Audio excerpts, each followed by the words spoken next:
محترم سامعین، السلام علیکم ورحمۃ اللہ وبرکاتہ۔ اب ہم آپ کو اصحاب القریہ کا قصہ سنائیں گے۔ اصحاب القریہ کا قصہ اللہ تعالی نے سورہ یاسین میں بیان فرمایا ہے۔ اللہ تعالی اس سورہ کی آیت 13 میں فرماتے ہیں، اور آپ ان کے سامنے ایک مثال یعنی ایک بستی والوں کا قصہ بیان کیجئے جبکہ اس بستی میں کئی رسول آئے۔ اکثر مفسرین کے قول کے مطابق یہ بستی انطاکیہ ہے۔ یہ ملک شام کے شمال میں ترکی کے قریب واقع ہے۔ اس بستی میں اللہ تعالیٰ کے رسول تشریف لائے، جیسا کہ سورہ یاسین آیت 14 میں ہے۔ جب ہم نے ان کے پاس 2 رسولوں کو بھیجا۔ ایک ہی وقت میں 2 نبی دونوں دعوت پیش کرتے ہیں، لیکن ہوا کیا؟ اللہ فرماتے ہیں، سو ان لوگوں نے اول دونوں کو جھٹلایا، پھر ہم نے تیسرے سے تائید کی، سو ان تینوں نے کہا کہ ہم تمہارے پاس بھیجے گئے ہیں۔ مطلب یہ کہ 3 نبی بیک وقت انہیں اللہ کا پیغام سناتے رہے۔ ایک قول کے مطابق ان تینوں کے نام صادق، صدوق اور شلوم تھے۔ واللہ عالم۔ انہوں نے اپنی قوم کو توحید کی دعوت دینی شروع کی، انہیں ڈرانا شروع کیا اور یہ اعلان بھی کیا، ہمارے ذمے تو صرف واضح طور پر پہنچا دینا ہے، تمہیں ہدایت سے سرفراز کرنا ہماری ذمہ داری نہیں، ہدایت صرف اللہ تبارک و تعالی کے اختیار میں ہے۔ ان میں سے کچھ بدبخت لوگ سابقہ بدبخت قوموں کی طرح کہنے لگے، ان لوگوں نے کہا تم تو ہماری طرح معمولی آدمی ہو اور رحمان نے کوئی چیز نازل نہیں کی، تم نرا جھوٹ بولتے ہو۔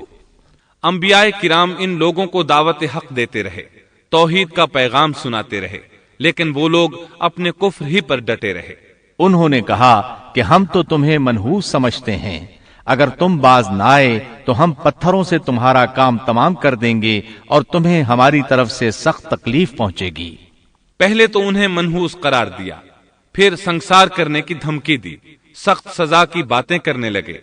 انبیاء نے انہیں جو جواب دیا سورہ یاسین آیت 19 میں اس طرح ہے، ان رسولوں نے کہا کہ تمہاری نحوست تمہارے ساتھ ہی لگی ہوئی ہے، کیا اس کو نحوست سمجھتے ہو کہ تمہیں نصیحت کی جائے، بلکہ تم حد سے نکل جانے والے لوگ ہو۔ مطلب یہ تھا کہ تم سابقہ قوموں سے بھی آگے بڑھ چکے ہو، ان تمام حدوں کو پھلانگ چکے ہو جن کی وجہ سے سابقہ قومیں تباہ و برباد ہوئیں۔ اب تم نے اس آخری حد کو چھو لیا ہے جس پر عذاب آ جایا کرتا ہے۔ اب بھی وقت ہے، ہماری بات مان لو۔ یہ بحث ہو رہی تھی کہ ایک آدمی وہاں آ پہنچا۔ اس نے خطرہ محسوس کر لیا تھا، جان چکا تھا کہ یہ قوم بھی سابقہ قوموں کی طرح حدود کو پھلانگ چکی ہے۔ اسے عذاب آتا محسوس ہو رہا تھا۔ اکثر مورخین کا کہنا ہے کہ وہ شخص حبیب نجار تھا۔ سورہ یاسین آیت 20 میں ہے، اور ایک شخص اس شہر کے آخری حصے سے دوڑتا ہوا آیا۔ وہ شہر کے دور کنارے پر کاروبار کرتا تھا۔ اس نے محسوس کیا کہ عذاب بالکل قریب پہنچ چکا ہے۔ وہ وہاں سے دوڑتا ہوا ان لوگوں تک پہنچا۔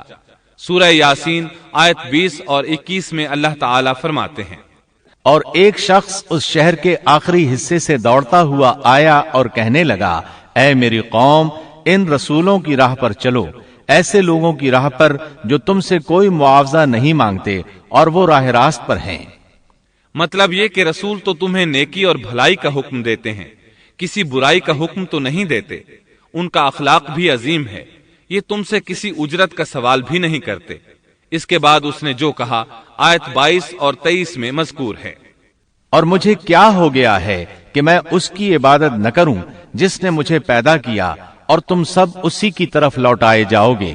کیا میں اسے چھوڑ کر ایسوں کو معبود بناؤں کہ اگر رحمان مجھے کوئی نقصان پہنچانا چاہے تو ان کی سفارش مجھے کچھ بھی نفع نہ پہنچا سکے اور نہ وہ مجھے بچا سکیں۔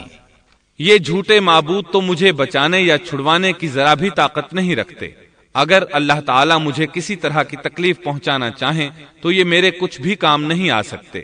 سورہ یاسین آیت 24 اور 25 میں آتا ہے، پھر تو میں یقیناً کھلی گمراہی میں ہوں، میری سنو، میں تو سچے دل سے تم سب کے رب پر ایمان لا چکا۔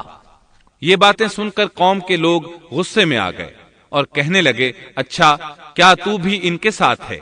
غصے میں اس پر پل پڑے اور نیچے زمین پر پٹخ دیا۔ لوگ اسے مارنے پیٹنے، اس کے اوپر چڑھ کر کودنے لگے۔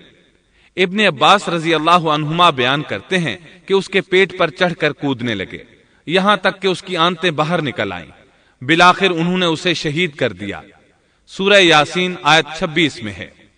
ارشاد ہوا جا جنت میں داخل ہو جا، یعنی اس سے فوراً ہی یہ کہہ دیا گیا کہ جنت میں داخل ہو جا، کیونکہ وہ شہید ہوا تھا۔ یہاں اللہ تعالیٰ نے بات کو بہت مختصر بیان کیا، پوری تفصیل بیان نہیں کی کہ انہوں نے اسے پکڑا، مارا، پھر شہید کیا، اور اس کے بعد اس کے لیے حکم ہوا کہ جنت میں داخل ہو جا، اور یہ بالکل واضح بات ہے۔ وہ فوراً جنت میں داخل ہو گیا، اور جو ہی وہ جنت میں داخل ہوا کہنے لگا کاش میری قوم کو بھی علم ہو جاتا کہ میرے پروردگار نے مجھے بخش دیا اور مجھے عزت داروں میں شامل کر دیا۔ بس شہید ہوتے ہی سب گناہ ختم ہو گئے۔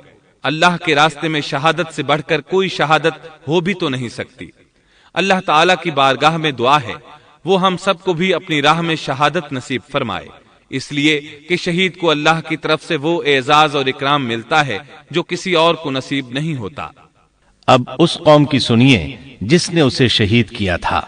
اللہ تعالیٰ سورہ یاسین آیت 28 اور 29 میں فرماتے ہیں، اس کے بعد ہم نے اس کی قوم پر آسمان سے کوئی لشکر نہیں اتارا اور نہ اس طرح ہم اتارا کرتے ہیں، وہ تو صرف ایک زور کی چیخ تھی کہ یکایک وہ سب بجھ بجھا گئے۔